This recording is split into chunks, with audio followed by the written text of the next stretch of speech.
Hello, Joe. Let's read the question. The question is fill in the blanks.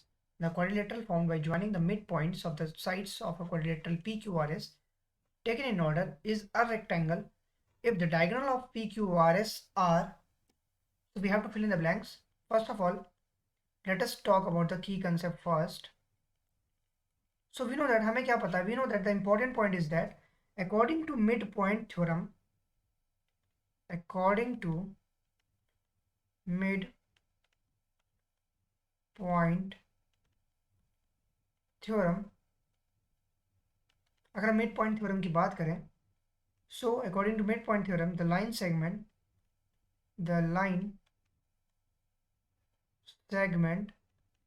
joining, कोई भी line segment जो join कर रहा है द मिड पॉइंट्स किसी भी दो साइड्स के, joining the mid points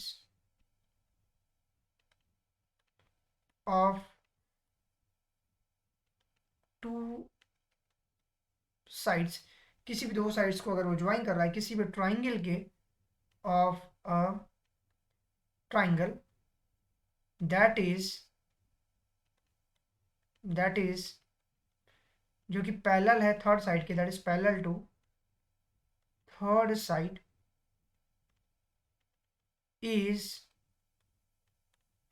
equal to, वो किसका हो जाएगा, वो उस साइड की हाफ हो जाएगी, is equal to half of third side, वो थर्ड साइड के हाफ हो जाएगा. So that is the important part. So that is equal to third side. So अगर हम क्वेश्चन की बात करें, लेट्स से हमारे पास एक ऐसे फिगर बना दिया, रफली फिगर बना लेते हैं.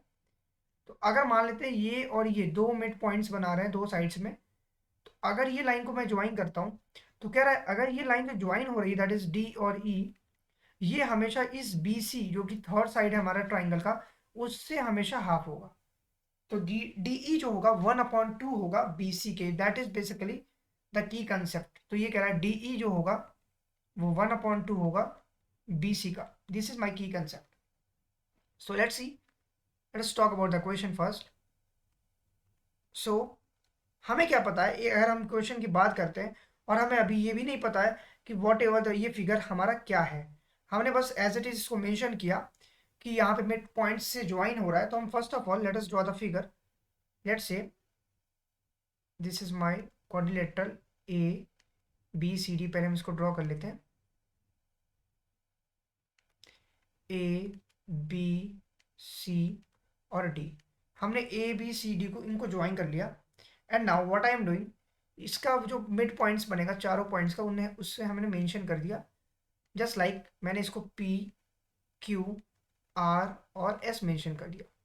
अगर इस साइड्स को हम ज्वाइन करते हैं like this, I am joining this points, और कह रहा है कि वो एक रेक्टेंगल बन रहा है. तो रेक्टेंगल बन रहा है तो रेक्टेंगल बनने की इस पर्टिकुलर के लिए जो डायगोनल्स होगा पी क्यू आर एस का वो क्या होना चाहिए, क्या ऐसी कंडीशंस होगी डायगोनल की जो हमारा पी क्यू आर एस होगा वो एक रेक्टेंगल बन जाए. सो फॉर दिस थिंग हमें क्या करना पड़ेगा, लेट अस सी. हमने ज्वाइन किया ए से सी को. So let's write it here, what I am writing it here, join A C. First of all हमने ए से सी को ज्वाइन किया लाइक दिस. हमने इसको अगर ज्वाइन किया तो that is very much clear from this side कि अगर हमने ज्वाइन किया सो ये हमारे मिड पॉइंट्स हैं और ये मेरा डायगोनल ए सी है. तो अगर इस पर्टिकुलर क्वेश्चन की बात करते हैं और हमें इस सारी फिगर्स के डायग्राम्स बेसिकली क्लियर है, तो हम ट्राइंगल ए बी सी की बात करते हैं. In triangle A B C, A B C की बात करते हैं. इस ट्राइंगल ए बी सी में पी और क्यू क्या है, मिड पॉइंट्स है. Since P and Q R mid points, अगर ये दोनों मिड पॉइंट्स हैं तो इसका मतलब ये हुआ, that is very much clear, और क्यू भी मिड पॉइंट्स है तो इसका मतलब according to theorem, so according to MPT, that is short form में हुआ mid point theorem. According to MPT जो पी क्यू होगा दैट इज पी क्यू, वो क्या हो जाएगा, वो हमारा इज इक्वल टू हो जाएगा, इस ट्राइंगल एबीसी की बात करें 1/2 हो जाएगा एज पर द थ्योरम ए सी. इसको हम फर्स्ट इक्वेशन मान लेते हैं. एंड उसी तरीके से ट्राइंगल हम बात करते हैं व्हाट, ए डी सी की बात करते हैं. तो again as per MPT max minimum mid point theorem के हिसाब से अगर हम बात करते हैं तो यहाँ पे एस और आर भी अगर मिड पॉइंट्स हैं तो एस आर की जो वैल्यू होगी वो 1/2 हो जाएगी किसके, ए सी के।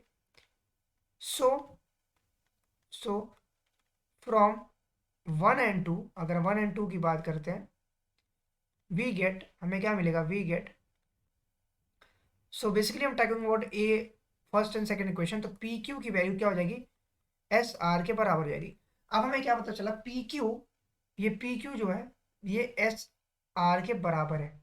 अगर पी क्यू एस आर के बराबर है और एंड वो बराबर भी है और साथ ही साथ में अब पैरेलल भी हो गया एस आर के, बिकॉज वी नो दैट कि ये साइड्स आपस में पैरेलल थी और इसके पैरेलल थी, तो सिमिलरली यहाँ पर इस मिड पॉइंट थ्योरम के हिसाब से पी क्यू इसका हाफ था और पी क्यू क्या था, इसके पैरेलल भी था। सो इसकी अगर हम बात करें तो इस पॉइंट की और इस पॉइंट की, तो ये आपस में पैरेलल थे, तो दैट इज मीन्स यहाँ पे हम लिख सकते हैं क्या, since P Q is parallel to A C. और सिमिलरली यहाँ पे अगर हम लिखे सेकेंड इक्वेशन के बाद, दैट इज यहाँ पे क्या था, जो एस आर था वो हमारा पैरेलल था किसके, ए सी के।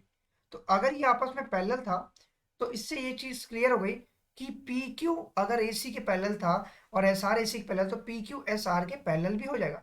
अगर ये आपस में पैरेलल है इसका मतलब P Q S R is a rectangle, वो एक रेक्टेंगल बन गया, is a rectangle.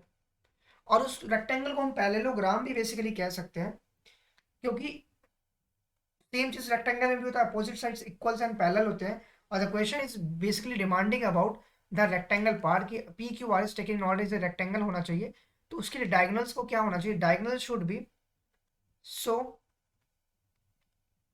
Diagonals should be, diagonals को क्या होना पड़ेगा, शुड बी परपेंडिकुलर, डायगोनल को परपेंडिकुलर होना पड़ेगा।